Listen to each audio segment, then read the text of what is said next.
Shalom,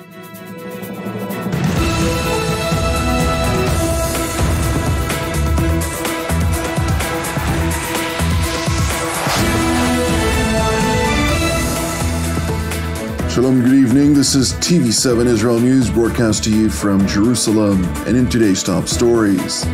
Deadly terror plagued Jerusalem over the weekend, claiming 7 civilian lives and several additional casualties. An Iranian defense manufacturing site was struck over the weekend, drawing a pledge by the Ayatollah regime to persist with its nuclear activities. U.S. Secretary of State Antony Blinken arrives in Jerusalem for talks with Israel's top leadership. Deadly terror plagued Jerusalem over the weekend, claiming 7 civilian lives and several additional casualties. The first attack took place on Friday evening at 8:13 p.m., shortly after a group of Jewish worshippers concluded a Shabbat service at the Ateret Avram synagogue in the northeastern neighborhood of Neve Yaakov. Upon exiting the synagogue, 2 terrorists, who were subsequently identified as Arab residents of East Jerusalem, arrived at the scene by car and opened indiscriminate fire toward the congregated Israeli civilians. Several minutes passed before police officers who were dealing with the riot in the nearby predominantly Arab neighborhood of Beit Hanina arrived at the scene of the attack and eliminated the terrorists. במהלך משמרת טיפלנו בהפרת סדר בבית חנינה. תוך כדי מתן הטיפול בהפרת סדר התקבל דיווח על פיגוע באזור נווה יעקב. מיד שהתקבל הדיווח צמצמנו למקום כל הכוחות, כאשר בהגעתנו לאזור הפיגוע הבחנו ברכב של המפגע נמלט מהמקום. פתחנו במרדף אחרי המחבל תוך כדי שהוא יורה לעברנו. השבנו באש לכיוונו והרכב נעצר. המחבל ירד ממנו והחל לירות לכיווננו. בשלב הזה פרקנו מהניידת, חתרנו למגע והבאנו לנטרולו, ובכך מנענו הרג נוסף של חפים מפשע.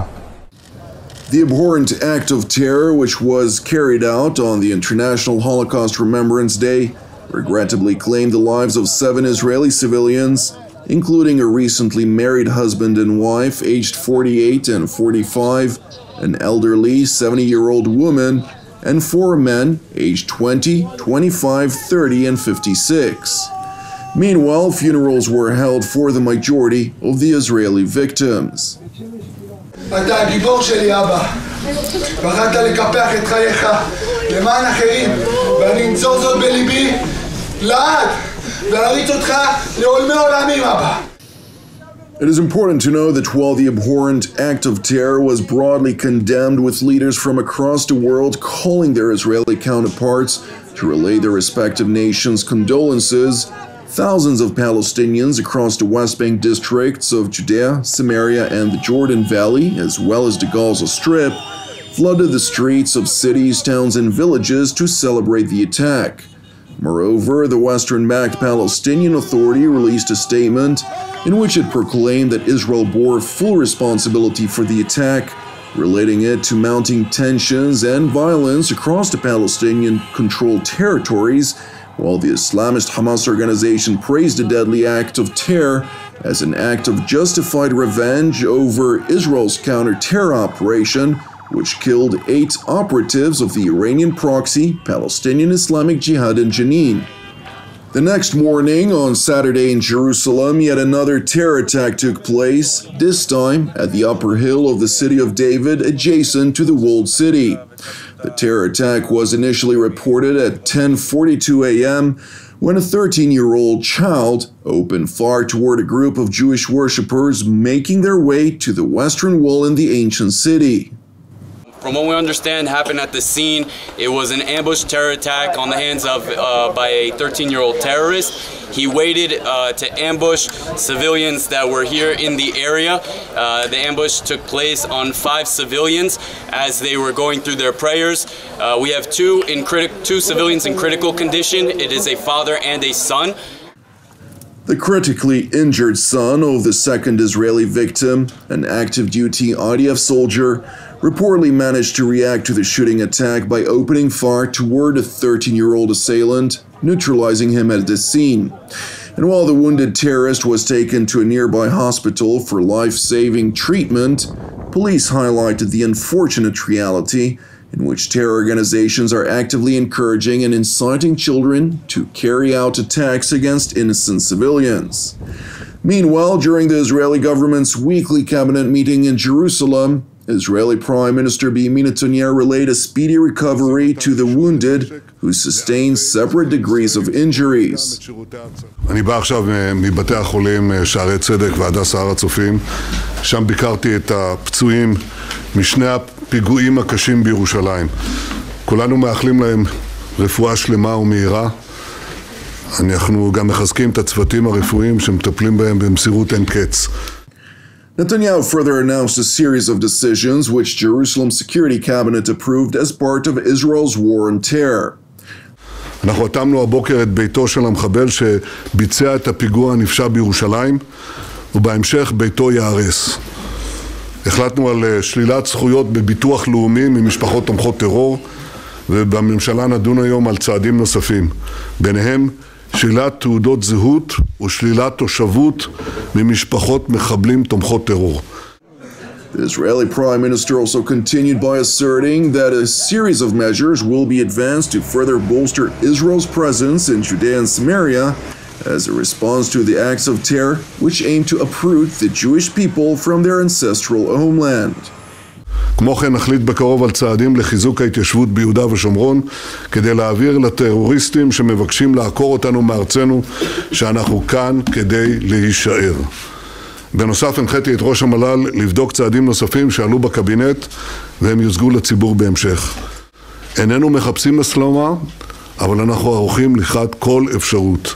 התשובה שלנו לטרור היא יד קשה ותגובה עוצמתית, מהירה ומדויקת. Turning to Iran, where a coordinated drone attack reportedly struck a sensitive Iranian defense installation in the city of Isfahan. The sophisticated strike of the heavily guarded compound, which reportedly included a manufacturing site of both offensive unmanned aerial vehicles and ballistic missiles, among other unknown components, clearly caught the Ayatollah regime by surprise, as it quickly sought to diminish the purported impact by claiming falsely that Iran's aerial defense array managed to intercept the incoming drones.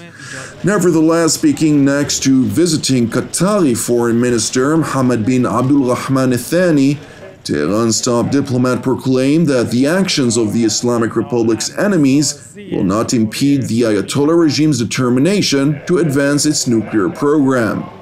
دشمنان ملت ایران برای ناامن سازی جمهوری اسلامی ایران و ناامن سازی کشورمون انجام دادند. این اقدام بزدلانه امروز انجام شده. دستگاه امنیتی ما با اقتدار در راستای تأمین حداکثری امنیت ملی کشور عمل می‌کنند و چنین اقداماتی نمیتونه تأثیری در اراده و نیت متخصصین ما برای پیشرفت‌های هسته‌ای صلح‌آمیز بر جای بگذاره. While initial reports alluded to American responsibility, concerns over plausible Iranian retaliation evidently triggered U.S. officials and other people familiar with the operation to leak to the Wall Street Journal that Israel was behind this attack. Nevertheless, senior Israeli intelligence officials who spoke to TV7 have not confirmed nor denied Israel's alleged responsibility. Meanwhile, Moscow's Kremlin spokesman Dmitry Peskov condemned the attack on Iran's defense facility and revealed that Russia's intelligence agencies are investigating the incident, since there are only a handful of countries capable of executing such a sophisticated strike. Наша служба анализирует сейчас информацию, получить более-менее полную картину произошедшего. Но в любом случае можно только осудить любые подобные действия, которые направлены против суверенных.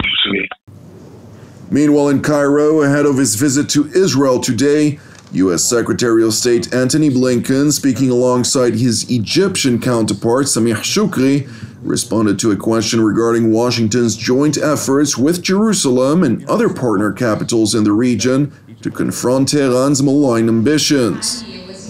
For the United States, as well as for many of our partners in the region, it is very important that we continue to deal with and work against, as necessary, the various actions that Iran is engaged in throughout the region and beyond the region that threaten peace and security and human life. We see that in the region with its support for terrorism. We see that for its support for destabilizing actions in a variety of countries.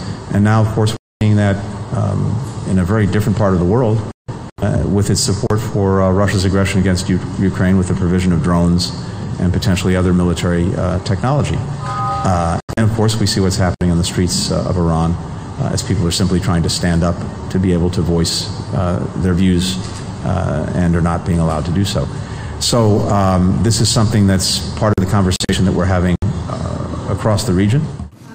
It is important to know that the remarks by Washington's top diplomat were made as unidentified aircraft struck Iranian weapon shipments in Syria 3 separate times over the course of the past 48 hours alone.